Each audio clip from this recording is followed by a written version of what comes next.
will continue to fight for lowering of cost of living, electoral justice, inclusivity in appointment in public office, and abolition of excessive taxation of Kenyans. I want to assure you that we will fight this battle together and we will win it together. Failure is not an option.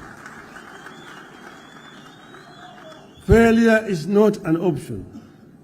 As we push for respect for political parties, I want to make a heartfelt call on our country to respect leaders who have served our nation and handed over the baton to others.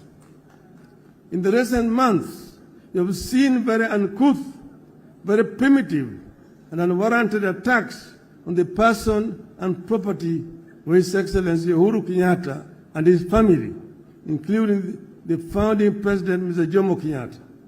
Shame on them. Nothing could be more uncouth than what we have witnessed in this regard, especially when it comes from men and women who call themselves leaders, who expect to be respected once they retire, unless they plan to die in office. I must commend my brother and our fourth president, Uhuru Kenyatta, for the dignity and decorum with which he has borne the insults and abuses for the sake of the stability of the nation, the peaceful coexistence of Kenyans, and the dignity of Kenya's presidency. I personally thank Uhuru for choosing to fly high when they have hit an extreme low. I call for respect of retired leaders, not because Uhuru is with us in Azimio. I say it because it is what I believe in. It is what civilized people should do and believe.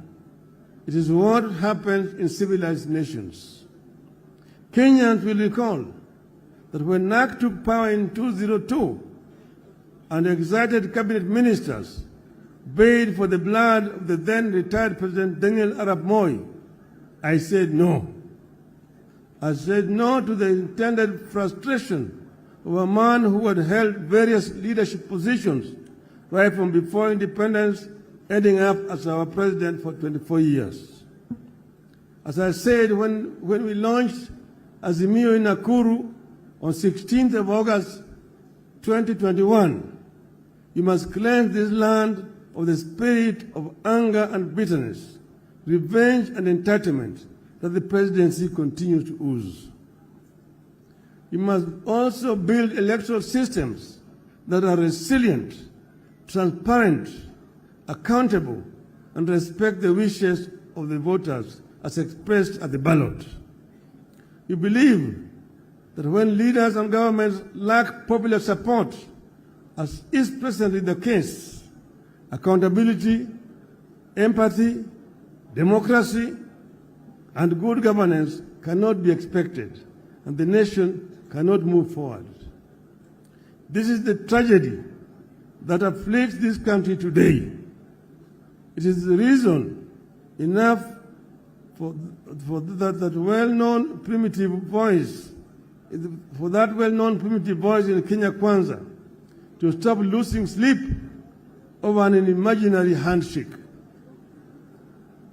Kenya Kwanza is too shady to be embraced.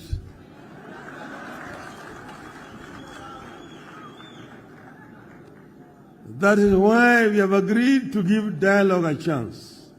We embrace the talks to secure a good deal for Kenyans, and if the deal will not be forthcoming, Kenyans can be sure we will not pursue vain dialogue. Those who want to take over Jubilee